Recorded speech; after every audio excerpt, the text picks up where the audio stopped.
On va essayer de parler fort. Si vous ne m'entendez pas, vous me le dites, j'essaierai d'élever la voix. Bien. D'abord, je vous remercie d'être tous venus. À la suite de ces 3 semaines de présence devant le bureau de poste où on a recueilli aujourd'hui entre 1200 et 1300 signatures. Le gouvernement La Poste et l'Association des maires de France négocient actuellement dans le plus grand discret le futur contrat de présence postale sur le territoire. Les syndicats, les postiers et les usagers sont exclus des négociations. C'est inadmissible. Cependant, la CGT a pu se procurer des documents qui annoncent la fermeture de milliers de bureaux de poste en France pour adapter, disent-ils, la poste aux contraintes économiques. La CGT a décidé de lancer une grande campagne nationale de mobilisation à ce sujet. Et aujourd'hui, ils s'en prennent à notre bureau de poste de Plaisir-Gare. Nous sommes pourtant 10 000 habitants dans les quartiers alentours. Les Petits Prés, les Castors, la Haise, la rue de la Gare, le Pont-Poissy, les Ébisoires, Brigitte, les quartiers en face et derrière la gare, les nids d'abeilles. Tous ces 10 000 habitants seraient-ils quantité négligeable? N'ont-ils pas droit eux aussi à un vrai bureau de poste ouvert toute la journée avec des guichetiers en nombre suffisant? Le quartier ne serait-il pas assez riche pour la Poste? Nous ne voulons pas être sacrifiés sur l'autel des contraintes économiques et traités avec un tel mépris. Pour la CGT, la Poste n'est pas une entreprise comme les autres. Son efficacité sociale n'est pas à démontrer. Et un sondage récent a placé la Poste au premier rang des entreprises les plus utiles pour la population. Nos décideurs porteraient une lourde responsabilité à poursuivre la casse du service public postal de proximité, l'emploi et la dégradation des conditions de travail et de vie de la population. Alors qu'il est, comme je vous l'ai dit, vous êtes plus de 1200 à avoir signé la pétition pour le maintien de notre bureau de poste, l'élargissement de sa plage d'ouverture et des agents en nombre suffisant. Vous voyez, on le voit aujourd'hui, c'est la preuve. Parmi vous, outre tous les habitants du quartier que j'ai cité tout à l'heure, il y a aussi de nombreux commerçants et artisans qui ont participé à la mobilisation et de nombreux usagers qui n'habitent pas à Plaisir mais qui sont de passage à la gare. Et quand on était devant les bureaux de poste, on en a vu beaucoup qui, en attente de leur car, arrivaient à la gare de Plaisir, en profitaient pour faire des opérations postales. Cela n'a pas suffi pour faire reculer la Poste et la mairie. La Poste a affirmé à un journaliste qu'aucun bureau ne serait fermé, alors que tout nous a confirmé l'intention de le fermeture et le transfert de certaines activités à Saint-Ply. À moins que la Poste confonde un commerce et un bureau de poste. Nous, on pense qu'à chacun son métier. À la Poste et à ses agents d'assurer les activités postales, et à la grande distribution de faire du commerce. Chacun fait son métier. Quant à la mairie, elle a dit dans une lettre qu'elle a envoyée à certains habitants, et dans le journal, elle constate que le service public, je cite, offert par la Poste annexe est dégradé, insuffisance d'effectifs, fermeture récurrente voire inopinée, ouverture 4 heures par jour. Tiens, nous aussi on a fait ce constat. Mais elle conclut, je ne peux pas m'opposer à l'adaptation et à l'amélioration du service postal, la mutabilité du service public. Donc, comme on dit, qui veut tuer son chien l'accuse de la rage, on s'arrange pour dégrader le service public et après, on prend prétexte de ça pour le supprimer. On ne peut pas accepter ce genre d'argument. Par contre, ce que ne disent ni la Poste et ni la mairie, c'est que s'ils veulent transférer le retrait des colis et des lettres à Saint-Ply, ils ne pourront pas y faire leurs opérations postales bancaires. Pour toutes les opérations bancaires, il faudra aller au bureau central qui est distant de 2 km, y compris pour les centaines d'habitants de ce quartier qui sont âgés, mobilité réduite, ou qui n'ont pas de moyens de locomotion. Comment vont-ils faire? On en a rencontré qui sont désemparés à cette perspective. La possibilité de retirer les objets à Saint-Ply. Le contrat, il est passé avec Saint-Ply. C'est-à-dire que ça va durer que le temps de la présence de ce magasin. Certains d'entre nous sont plaisirois depuis un certain temps. On a vu la valse des enseignes. Hein, Family, Attaque, Simply, il y a après.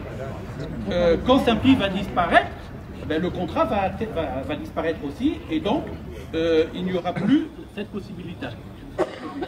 Donc, c'est l'avenir vraiment de toute opération postale dans ce quartier qui est menacé. Autre point, là, il y a des personnes qui viennent du bureau central. Ils m'ont dit, là-bas, il est saturé, il y a des files d'attente. Ici aussi. Si tous ceux qui font la file d'attente ici vont la faire au bureau central, imaginons le cycle, ça va être des attentes d'une heure, une heure et demie. Oh, bah ça paraît donc. Donc la Poste et la mairie porteront une lourde responsabilité vis-à-vis des usagers et des habitants, vis-à-vis de cette partie de la ville qui est déjà délaissée et qui le sera encore plus avec l'agrandissement prévu du centre commercial, parce que ça va accélérer le déséquilibre en une partie de la ville de Plaisir et une autre partie. Quel avenir de nos quartiers lorsqu'il n'y aura plus de postes, que les services publics fermeront l'un après l'autre? Ici, il y a un cheminot qui est présent qui pourrait nous dire ce qui se passe pour les gares qui ferment, mais aussi les administrateurs de la CEPAM qui peuvent nous parler des agences de la sécurité sociale qui ferment, de Pôle emploi, de la CAF, etc. Et on pourrait parler des hôpitaux et des écoles. Si le service de la Poste annexe se dégrade depuis des années, la responsabilité de la Poste est de le rétablir immédiatement, c'est-à-dire maintenir le bureau de poste, élargir ses plages d'ouverture matin et après-midi, affecter un nombre de guichetiers suffisant, il y a assez de chômeurs dans notre ville pour pouvoir créer des emplois, afin qu'ils soient ouverts en permanence et non pas par intermittence. Quant à la responsabilité de la mairie, elle n'est pas de constater la dégradation du service et d'accompagner la casse de la Poste. Elle serait normalement de se battre avec ses habitants pour le maintien des services publics et de refuser le transfert des activités au privé. Elle en a encore la possibilité. En effet, il existe dans les Yvelines une instance qui s'appelle la Commission départementale de présence postale territoriale, dans laquelle siègent des représentants de l'État, de la Poste et des maires. Que dit cette commission?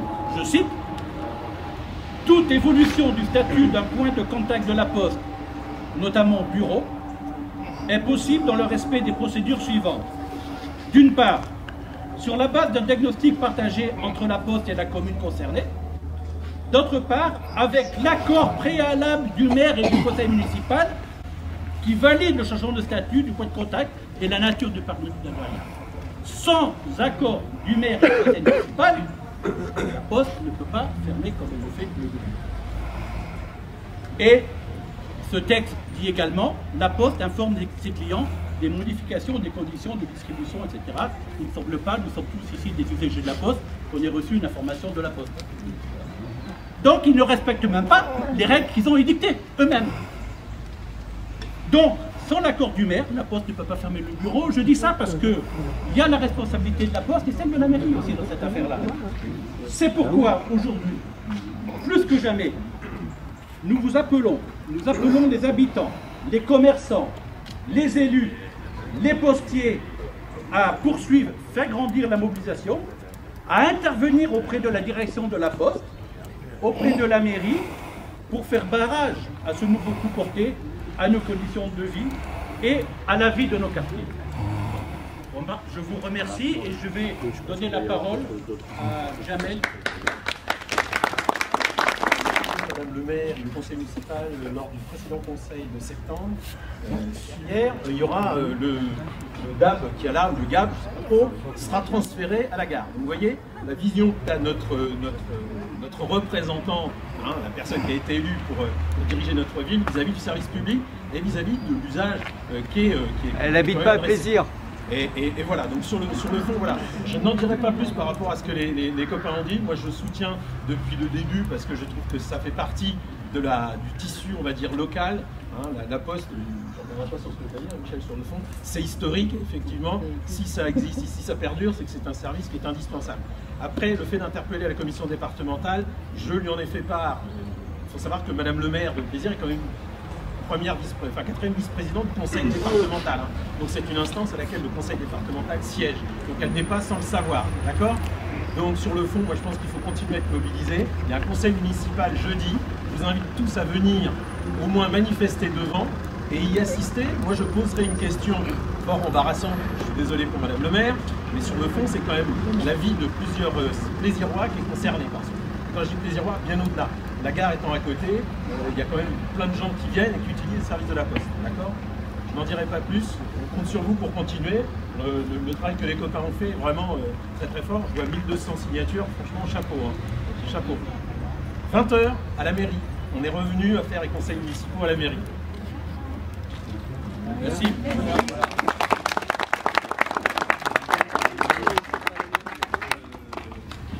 Donc, la grande salle. Oui, 20 h au conseil municipal jeudi, hein, si vous voulez. Voilà, c'est là que ça se passe, c'est là que ça discute et c'est là qu'on peut intervenir. Donc je pense que il faut y aller. Si on peut y aller, il faut y aller. S'il faut du covoiturage, on peut peut-être s'organiser pour aller à la mairie jeudi prochain à 20 h. Voilà, et faire monter notre mécontentement. Après, donc, on va intervenir au niveau de la direction de la Poste. Et puis, on vous invite aussi samedi prochain à 11 h à la même heure à revenir si vous voulez inviter d'autres personnes éventuellement pour faire un peu le point et vous informer de la suite. Samedi prochain pour là. Oui. Alors un petit papier dans la boîte à lettres. C'est difficile. Dans ce cas-là, évidemment, on aura gagné. C'est à 11 h, oui. Bien, donc, je ne sais pas, on n'a pas encore échangé là-dessus. Bien, donc, si j'ai bien compris les propositions qu'a fait Hervé, qui représente le syndicat de la Poste, hein. Donc, rendez-vous nombreux au conseil municipal et devant avec des pancartes. Hein, bon, on va faire des pancartes, mais si chacun peut faire une petite pancarte chez lui avec on veut garder notre bureau poste, enfin, de mettre ce qu'il pense sur la pancarte, ça serait bien. De continuer la pétition. Hein, donc il faut continuer, la faire signer dans notre entourage. Nouveau rassemblement, si vous en êtes d'accord, hein, tout ça c'est des propositions. Hein. Nouveau rassemblement samedi prochain. Et quant à nous, la CGT, on va demander à rencontrer très rapidement la Poste et la mairie. D'abord parce qu'on n'a eu aucune réponse à nos courriers. Je sais que le courrier marche mal des fois, mais quand même. En 3 semaines, on ne ils n'en ont rien à faire, ça veut dire. Sinon, il y a le mail aussi, hein, et on n'a rien reçu comme réponse, ce qui est également preuve d'un certain mépris vis-à-vis de vous tous, et pas vis-à-vis de la CGT, mais vis-à-vis de vous. Il y a ce mépris. Voilà.